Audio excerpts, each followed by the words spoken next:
농민기본소득 Q&A 시간이 왔습니다. 저는 농민기본소득 전국운동본부에서 교육홍보위원장을 맡고 있는 김찬휘입니다. 먼저 오늘 첫 번째 질문부터 들어가 볼까요? 네, 농민기본소득은 뭔가? 요거에 대한 답부터 먼저 볼게요.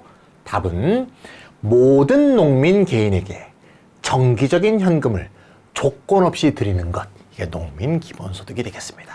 두 번째 질문, 그럼 왜 하필이면 농민기본소득인가?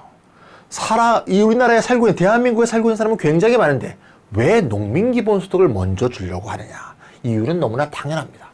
첫 번째, 농업은 식량의 기지이자 생명창고죠. 이게 무너지면 공동체 전체가 위태로워집니다. 두 번째, 농업 농촌의 다원적 공익적 가치. 이건 제가 만든 말이 아니에요. 농업기본법에 나옵니다. 국토의 보존, 수자원 보존, 환경의 보존, 전통문화의 보존 쭉 나옵니다. 제가 말하는 게 아니에요. 세 번째, 기후위기 시대 때 농작물 자체가 기본적으로 탄소를 줄일 수 있는 방법으로 굉장히 중요한 거죠. 네 번째는 농민기본소득을 주게 되면 도시에서 농촌으로의 인구 흐름이 생겨서 도시의 과밀도 해결하고 청년 실업 문제도 해소할 수 있는, 다시 말하자면 농촌뿐이 아니라 도시의 문제를 한꺼번에 해결할 수 있다. 굉장히 중요한 얘기가 되겠습니다. 5번은 도시 중심의 개발로 인해서 농촌이 도시에 비해서 희생되어 왔다. 농민기본소득이 왜 필요한지 이제 이해하셨죠? 다음 질문 넘어가겠습니다.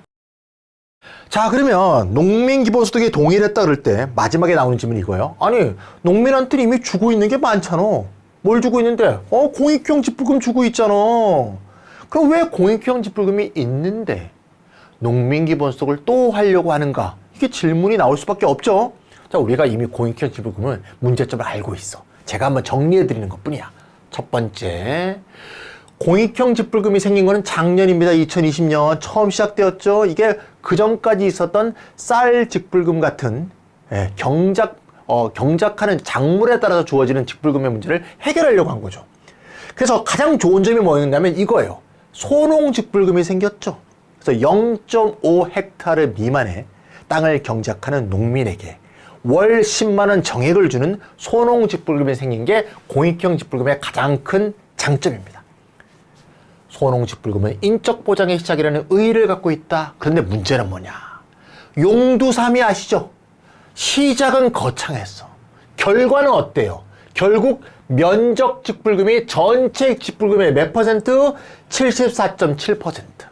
즉 농지 면적이 많으면 많을수록 많이 받는 게 직불금의 대부분을 구성하는 것이다 이거야. 시작은 소농, 중소농 보호로 시작했는데 결과는 결국 땅이 많은 사람한테 많이 주는 것이 됐으니 농지가 아니라 사람을 중심에 두는 사고를 견지하지 못했다. 이해가시죠? 농민의 권리가 아니라 땅 많이 있고 작물 많이 생산해야 애국자다. 이런 식의 사고에 여전히 머물러 있다 이거야. 아시겠죠? 그럼 농민수당과는 뭐가 다르냐? 여러분도 이미 알고 계십니다. 첫 번째는 역시 공익형 직불금처럼 가구별 지급이 문제가 있어요. 두 번째는 지자체 차원에서 광역 또는 기초지자체에서 하고 있죠. 그렇기 때문에 재원이 취약하고 불안정하다. 세 번째, 지급액이 너무 작다. 가구별로 주는데 가구별로 연 60만 원이니까 월 5만 원밖에 안 돼요. 가구별이야 그것도. 따라서 어떻게 해야 된다? 지자체가 아니라 국가가 충분히 재원을 보장하면서 지급액도 충분히 하면서 개인별 지급할 수 있는 그런 방법이 필요한데 그게 뭐다? 전국적 농민기본소득이다. 따라서 국가가 책임지는 농민기본소득이 필요하다. 이런 결론에 도달하게 되는 거죠. 이게 바로 우리가 지금 하려는 겁니다. 그럼 전국적 농민기본소득은 어떻게 하는 건데 최근에 이게 질문에 대한 답이죠.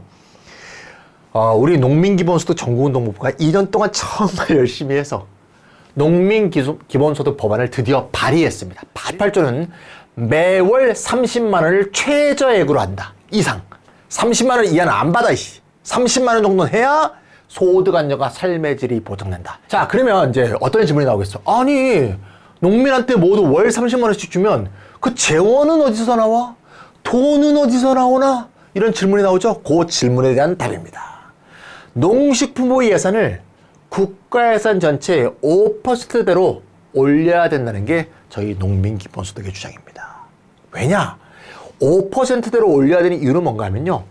농민만 더 주자 이 얘기가 아니고요. 지난 몇십 년 동안 농민 걸 깎아왔어. 깎아왔던 걸 정상화하자는 얘기입니다.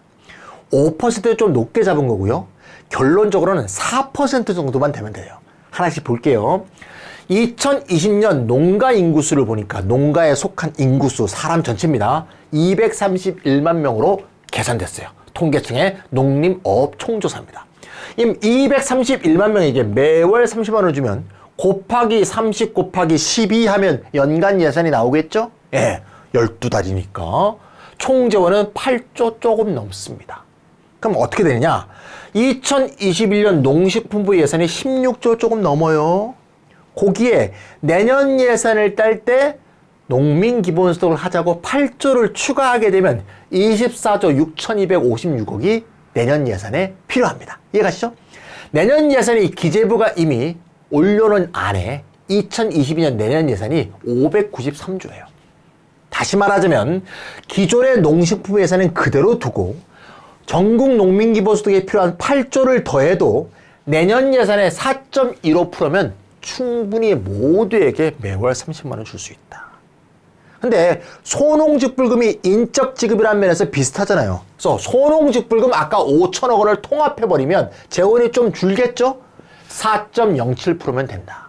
전체 국가예산 중에 모든 직불금을 폐지해서 통폐합하면 3.56%도 됩니다. 하지만 이렇게 하거나 이렇게 하게 되면 이해관계에 충돌이 있을 수가 있으니까 그냥 같은 성격의 소농직불금만 통합해도 전체 국가예산의 4%만 되면 바로 전국 농민기본소득을 매월 30만 원씩, 우리 집에 농민이 2명이면 매월 60만 원씩, 우리 집에 농민이 3명이면 매월 90만 원씩 가능하다. 결국 우리가 농민기본소득이란 것은 거저 주어지는 게 아니라 우리가 당연히 얻어야 될 아까 농민의 사회적 기본권, 농민의 삶의 질, 농촌의 지속가능한 곳으로 만들기 위한 최소한의 요건이라고 생각하고 우리가 열심히 외치고 주장하지 않으면 누구도 거저 가져다 주지 않는다. 이런 의미에서 제가 오늘 시간을 들여서 말씀을 드렸습니다. 여기까지 농민기본소득 Q&A를 마치도록 하겠습니다.